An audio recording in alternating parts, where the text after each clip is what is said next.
sia bene in dribbling, prova a superare anche il secondo avversario, riesce a servire centralmente Lopinto che avanza, Lopinto, c'è Ciucciarelli sulla sinistra, servito in questo momento il sinistro e il vantaggio dello Jaco FC con Ciucciarelli, 18° gol stagionale, 1-0 Jaco.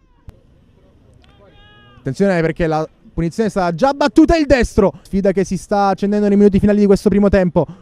Va via benissimo Lopinto, Lopinto aspetta il secondo, lo supera, Lopinto col raso terra, non può sbagliare, 2-0 Jaco, splendida azione.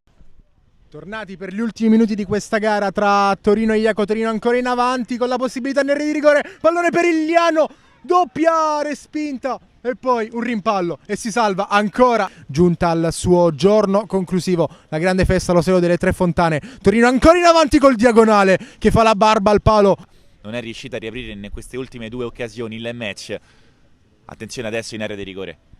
Sì, possibilità ancora per Angeloni che ha provato nuovamente la botta, questa volta è stato chiuso prima che la sfera potesse arrivare dalle parti di Bonifazzi. Eccolo qua, il triplice fischio, lo Jaco FC è campione della Serie B della Lega Calcio 8 2015-2016, sconfigge in finale il Torino di...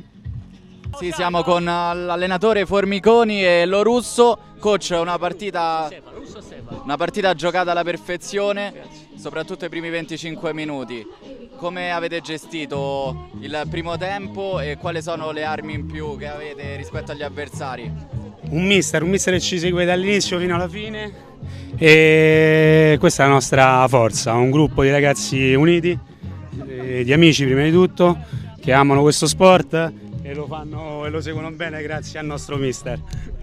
Noi Marco Lopinto e la ciliegina, diciamo, noi siamo una squadra che punta molto su di lui. Purtroppo è stato fatto, mi ha fatto 2 o 3 falli, è uscito e io volevo dire solo una cosa, che a questi livelli se voi pensate che noi che tutte le sere mettiamo 10 euro per uno, le magliette della mia moglie, e la squadra si chiama Jaco perché il papà dell'11 faceva dirigente a noi, è morto.